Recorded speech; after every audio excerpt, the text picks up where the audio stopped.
my crazy hat. It's about 40 degrees, so make sure I don't get burnt today. We're going to head right out here into the background. Tide's right out, nice and muddy. Got Andrew and Zeus. We're going to go track down a couple of big fat mud crabs. So, time to get muddy and get amongst it.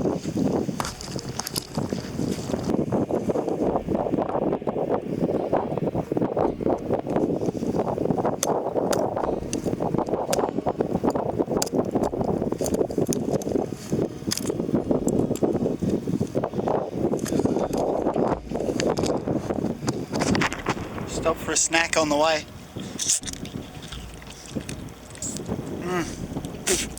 Beautiful. Rock oysters.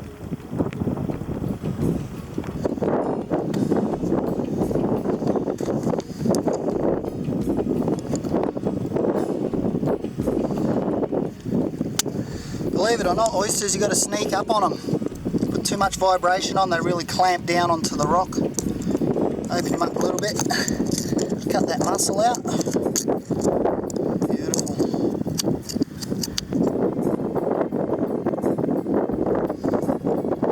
That little muscle that holds them closed, that's probably one of the tastier parts.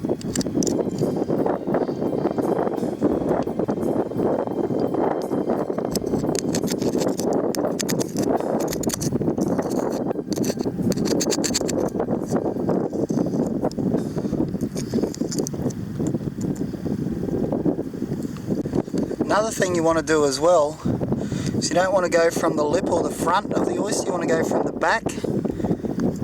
You find the little gap at the back here, line up your knife, then hit it.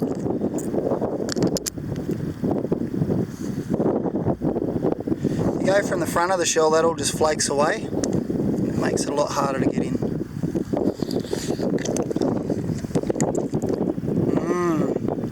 Delicioso!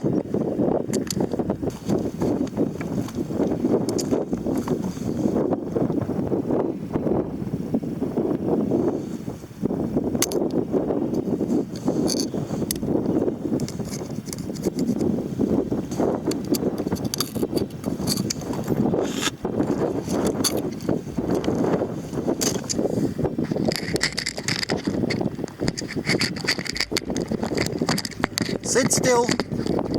There you go. Good camera.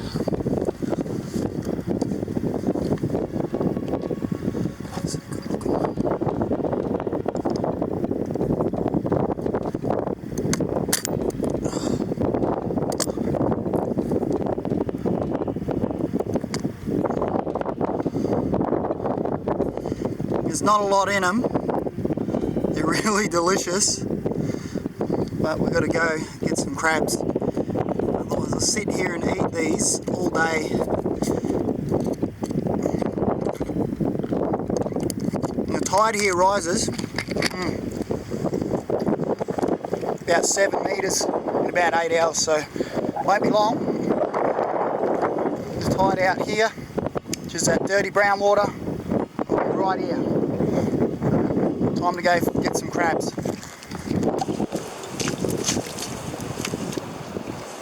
Oh no! Oh. Where's the crab? Where's the crab? Where's the crab? Get him!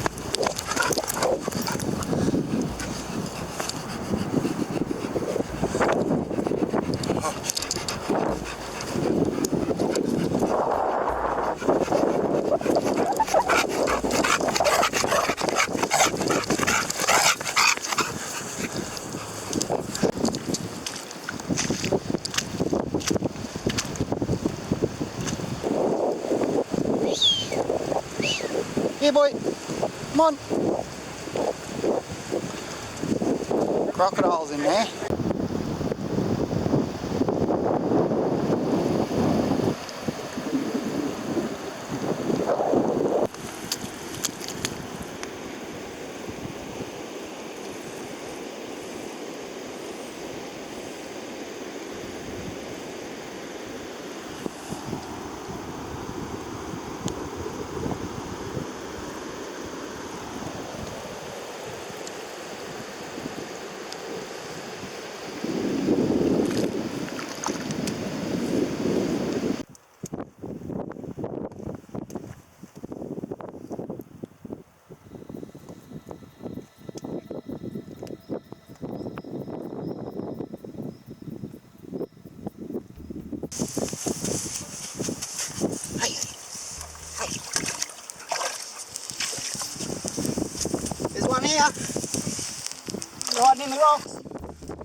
crabby too.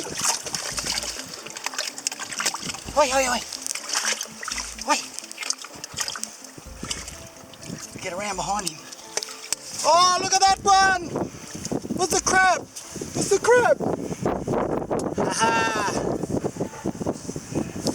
That's not a bad little crabby. Now you can see he's got the small triangle, the male. Female will have the big wide plate there. Now these guys live in here. When the tide comes in, they'll eat any dead fish, anything like that. Nice blue colours. They actually take years to get to this size. So there he is, Johnny Mud Crab. Look at him in the threat pose, nice and wide. Whoa! He's a bit of a goer, this fella. Nearly got the camera. You get too close, that's what they do. 2 claws at the same time. Ready? 1, 2, 3. Whoa!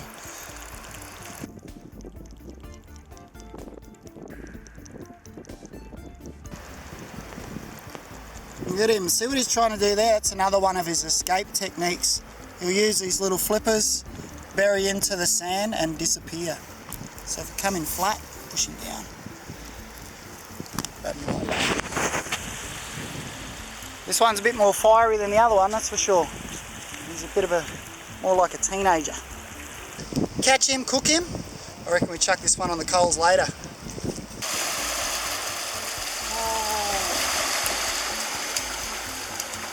Have a look at this.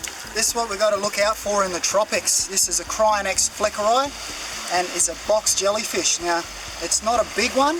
A big one will get about the size of a 2-litre ice cream container. And they've got these really toxic, stinging tentacles that they troll around behind them. So what he does is he swims around in the shallows. These will extend out to about this sort of length. And then what they do is they have little protein sensors on them, nematocytes they're called, and as soon as he touches a fish, boom, it fires off this microscopic little dart, which is full of neurotoxic venom and stuns that fish. Now the reason he is so toxic is because he needs to stun that prey as quick as possible, and then it can't get away. So I don't recommend anybody trying to grab one of these or holding one. They're quite toxic, and if that got you, you'd be in a lot of pain. Now the first aid for this guy is vinegar. In the tropics, if you get a box jellyfish, or also the little irrigangi, which are only about the size of my fingernail, the first aid is vinegar, and vinegar neutralises those stinging cells. But you can see he's actually got 4 of these, 4 sets which hold the tentacles there, and they are retractable. So in the tropics around November right through till May. Now the water here is actually really flat and really smooth. They don't like it when it's choppy and wavy, but they're actually, they've got light sensitive eyes inside there. They have simple eyes, and they're also attracted to little splashes. If the water's nice and flat and smooth and there's little splashes going on, these guys will actually detect that and swim over towards it. So he's extending those tentacles out there. I'm going to pop him back in the drink. And there he is, the box jellyfish. So tropical waters. Also keep in mind that these guys are right up through Southeast Asia as well. So you want to check and do a bit of research. Even if you're going over to Bali and swimming around everywhere, or you're going to the Philippines or wherever it may be, have a check, do some research, Google it. All right, pop this guy back in the water then.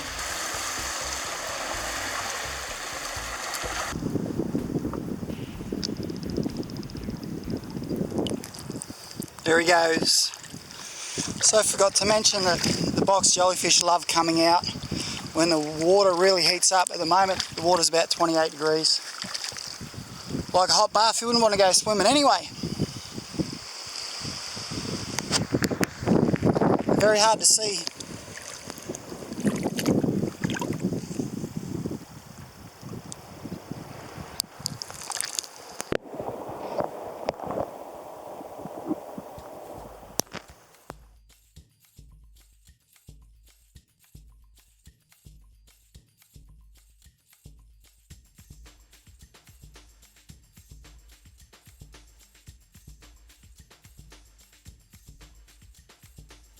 G'day, g'day, and welcome back to Awesome Animals TV. Check out these beauties.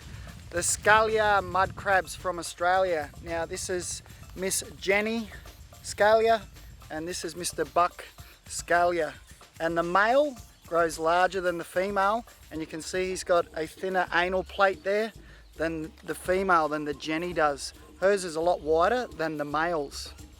Now what these guys do is in the mating season now around the summertime, the male will find the female, he'll connect to the back of her, and he'll actually carry her around and protect her for up to 4 days. And then what she'll do is she'll slough her exoskeleton, slough her skin off, and then he'll flip her over, deposit a sperm package into there.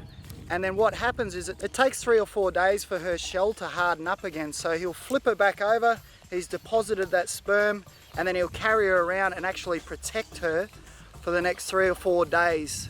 So when they have a soft shell like most arthropods after they've sloughed, they're vulnerable. And mud crabs, of course, are carnivorous. So if there's a soft shell crab getting around, it's going to get eaten. And if it's not going to get eaten by another crab, anything else in the ocean, and humans love soft shell crabs as well. If you've ever been to a sushi restaurant, soft shell crab is absolutely delicious. But these guys, they have the swimmers. So they're from the swimmer family of crabs. You can see those little swimmers on the back there. And their lifespan is 3 to 4 years. There are 2 species in Australia. These ones are the giant or green mud crabs. And a large one will get to about 24 centimeters across the shell there, and even up to 2.5, maybe even 3 kilos. They get really big. And a beautiful eating crab obviously as well. Now lots of people also want to know about preparing them to eat and how to cook them and all that sort of stuff. Generally a mud crab of this size, we'll put him in the freezer for 30 minutes. We don't really want the meat to freeze, but we'll put him in the freezer for 30 minutes till he stops moving, and then we'll take the carapace off and clean out all the top inside the shell there. If you boil this crab, you're going to boil a larger one like this with the big thick claws for about 12 to 14 minutes. If we're steaming them as well, we're going to steam them about 15 to 20 minutes. If we're cooking them over the coals, we're going to cook them until their shell turns red on both sides, and generally that only takes about 5 minutes a side. It's quite quick. So female, large anal plate, male has the smaller anal plate. So with the breeding cycle, what happens is the female she'll drop that anal plate down and she'll use it as a flap, and she'll dig a hole and she'll deposit all of her eggs. Now believe it or not, 2,000 to 5,000 eggs they can have. And what she'll do is, because she's dug a little hole, she's pulled them all together and she'll gather them up with these flippers here, and she will basically attach them to the inside of that anal flap there. Then what she'll do is she'll make her way out into the ocean. Now in the summertime when it's 28 to 30 degrees the water temperature, she'll go right out into the ocean and she will release those eggs, and they will start as zooplankton. And when the eggs actually hatch out, they're a little zoea, and it actually isn't even a crab. It looks a bit more like a tadpole slash triops. And then that'll molt again in a few more days. Once a zoea is sloughed, it'll turn into a megaloper, and then from there it'll slough a couple more times and actually turn into a really small baby mud crab, and they'll make their way back into the mangrove areas. They're generally mature in the first year at about the size of 9 to 10 centimeters across the carapace there. Now there are 2 different species. This is the green mud crab, and we also have the brown mud crab, which is found across from Broome, right across to the western part of the Gulf of Carpentaria. And then the green crab, this one, is found right across the entire top over into Cairns, even right down into New South Wales. Now WA, they have different sizes for different species because the red crabs don't grow quite as big as these guys. So the green mud crab will get to about 23 centimeters and up to 2.5 kilos, and the brown mud crab, they only get to about 15 centimeters, about 1 kilo. So 2 different species. In WA they have a different size limit for the different species. So the crabs living in the mangroves might have a hole in there, and they can come out at night time while the tide's coming in, travel up to 500 meters looking for food. They have 360 degree vision with these eyes here. They've also got little antennae at the front, woo! And they're quite quick with their claws. Now they'll eat mangrove worms, they'll eat mollusks, they'll eat smaller crabs, They'll eat any other carrion that's floating around or dead fish, and they will also crack open some shells of some mollusks. And a crab with a shell width of this can basically put about the equivalent, particularly a buck, of about 20 to 30 kilos of crushing pressure onto a prey item that it wants to crush up and eat. So you definitely don't want to get tagged by one of these guys. So the giant green mud crab, what they actually have is they have a few extra spikes over here on the elbows and also on the inside, whereas the browns have a little bit less spiky on the arms and they don't grow quite as big. The predators of the mud crabs are me, definitely. I love eating these guys. And also crocodiles love eating mud crabs, sharks love eating mud crabs, stingrays love eating crabs. So they do have lots of predators, and that's why they hide in the mangroves. Awesome, so there we go, the mud crab scullia. Thanks for joining us on Awesome Animals TV, guys. Thanks for making it happen. If you like us, subscribe, share some of our videos on your social media. Keep it wild, and I'll catch you next time. Thanks a lot for tuning into my channel and staying with us on these wildlife adventures. If you like what you see, share it with your mates. Please subscribe if you haven't already. And don't forget, keep it wild, and I'll catch you next time.